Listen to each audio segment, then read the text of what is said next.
नमस्कार। जय जगन्नाथ। चितौ अमावास्या लगी आज बनवा चितौ पिठा जोटा कि आपण बिना खाइबा सोढ़ारे आउ सब टिप्स सहित अति नरम चितौ पिठा बनई पारिबे। तो आज बनवा गोटे बाटे दी प्रकार चितौ पिठा बनवा। तो देखि पाते केते नरम आ केते जालीदार पिठा बनी आ बहुत टेस्टी भी बनुची आ बहुत सहज प्रणाली रे आपण बनई पारिबे। आपण मानको स्वागत करछि देसी फूड कोर्ट ओडिशा को। तो एठे चावल भिजा में गोटे बड़ जगह नहीं। तो आपड़ जी पिठा बनइबे से हिसाब से आप गोटे मापर चाउल गिना कप जेकोसी जगह आप सेट करके नहीं पारे। तो ये मुझे गोटे गिना गिना मुझे दी गिना चाउल पिठा बनइबी। तो आपड़ जो पिठा बनाऊँ तो पिठा चाउल पिठा बनातु तो पिठा बहुत बढ़िया नरम हम। तो ये पानी भलसे 3-4 पानी रे आमे चाउल को भलसे मकची धोई नबा जी डस्ट थी भलसे बाहरी जीव। आउ पिठाटा भी धला बन भलसे सब बाहर मैला पानी बाहरला परे मुझे 3-4 थर धोइला परे एठी चाउल को भिजिया छाड़देवी 3-4 घंटा। तो एठू 3-4 घंटा पर देखि पारथिबे चाउल भलसे माने भिजी जाइछि। ता पानी सबको एक्स्ट्रा पानी को बाहर करनबा। आपण चाहे छणा साहाय्य छाणी की नहीं पारिबे किंतु मु देखि पारथे सब पानी बाहर करने एठी चाउलर। एठी चाउल को रखा साइड रे आउ दी गिना चाउल को जो गिना रे मुझे माप करके नहीं से गिना रे गोटे गिना एठी नड़िया कोरा नहीं। आपड़ चाहिए भी अधिका टिके नड़िया कोरा नहीं पारे। तो आप चितौ पिठा बहुत नरम भी बनब सेमती ना आप गोटे गिना नड़िया नहीं तो आप गोटे गिना नड़िया ने टिके अधिका हेल्ले चलो। तो ये बाटिया गोटे ग्राइंडिंग जार नहीं अधा चाउल देती तो नड़िया रू भी मुझे अधा देदेवी।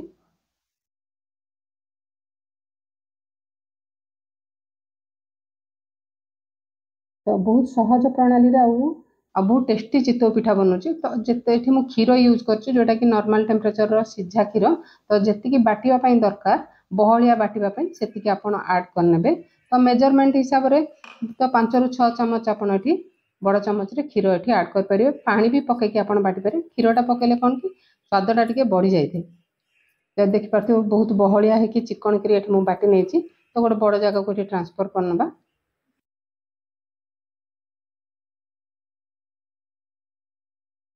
तो चितौ अमावास्या निश्चिंत एमती बनातु।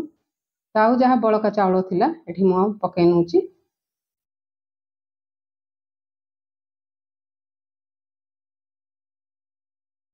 तो जो बाकी नड़िया थिला ताकू भी एठी पकई नेची। तो ये अल्प क्षीर ये पकई नबा बाटिया जी दरकार से आपण प्रथमे कम क्षीर दिंतु कि पानी दिंतु तापर जदि बाटी नहला पर अल्प क्षीर कि पानी पकईकि आप बाटी पारे। तो मुझे सेम प्रोसेस रे बाटी नहीं देखी पारे केते बहलिया अच्छी कि बाटरटा आप चिकन करी बाटिबे आउ जहाँ लगी आम ताको पछे यूज करवा। तो देखी पारे केते बहलिया अच्छी जदि प्रथम रू आप पाणिया करदेबे तो पछरे आप जो बिना खाइबा सोडारे आम बनाऊे ना तो पछरे जहाँ पानी देवा तो बहुत पतला हो। तो ये 2 प्रकार मुझे पिठा बनाऊँ तो मुझे डिवाइड कर नउची। जदि आप मिठार चितौ पिठा बेसी खाइबा घरे पसंद कर तो अधिका टिके बाटर नहीं पारे। मु सादा पिठा ये अधिका बनाऊँ तो ये मिठा पिठा बनवाई मु कम बाटर नहीं। तो यहाँ मु मिठा पिठा बनैबी जोटा अधिका रखी ये सादा पिठा बनैबी। तो ये मु जो जार रे लगी सदुओ ताकू मु पूरा गरम पानी ये यूज कर देखी पारे बांफ बाहर। तो ये जो गरम पानी पकेला पर नड़िया जो तेल थाए से तेलटा एक्टिव हो जाए। तो आमर जो चितौ पिठाटा बनैबा तो फुलिला फुलिला बनब। तो भलसे गोली नबा। तो लगिला टिके बहलिया तो आउ टिके गरम पानी ये पकई नहीं।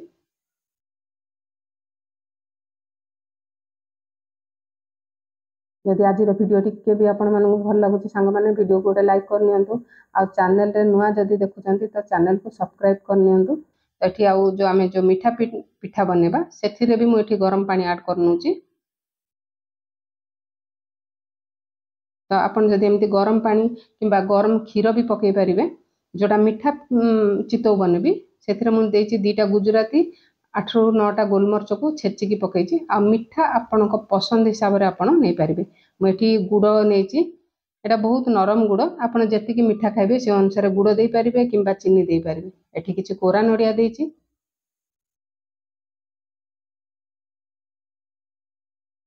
तो आपण सादा पिठाठू आ मिठा चितौ पिठाटा एटा स्वाद अनुसार लूण दे देइछि।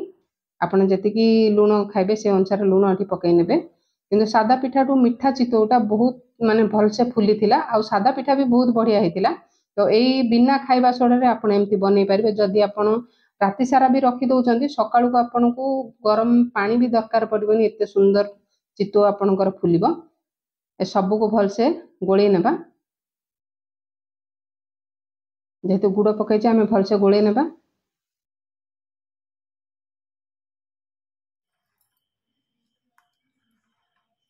तो देखि पारछे केते बेसी बहळा नै कि बेसी पतळा नै एई भाबे आपण सुदूर बहळिया थिकनेस टा रखिबे। तो मुझे अध घंटा रेस्ट रखी नहीं खाइला बेले मु बनईली।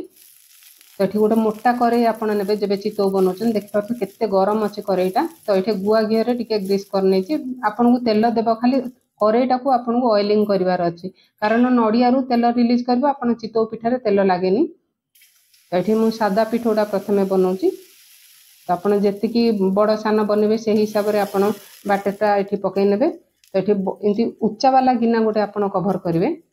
आउ ये गोटे सफा कपड़ा आपड़ नहीं ओदा करके घोड़े ने।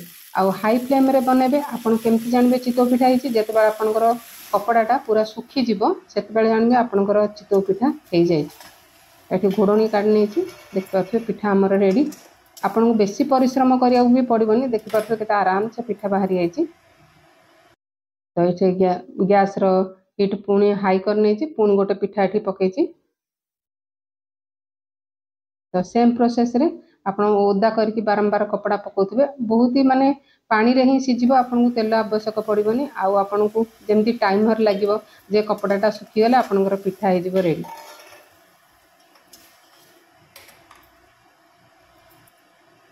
तो ये गोटे मीठा चितौ पिठा मुझे पकाउछि। तो जेहेतु छोट डंकी मुझे 3 डंकी नहीं। तो कभर कर नबा ओदा करके कपड़ा को आम ढांकी नबा।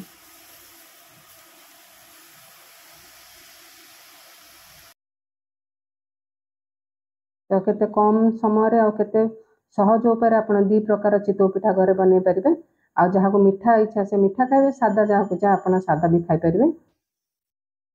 तो देखो केते फुलिला फुलिला बनिछि हमर एठी पिठा बनि के एठी रेडी हे गेला। आ देखो केते सुंदर पिठा पछपटर भी पोड़ीनी केते सुंदर कलर आ भीतरटा देखो केते जालीदार बनिछि। आ सादा पिठा तो बहुत ही तुला परी नरम।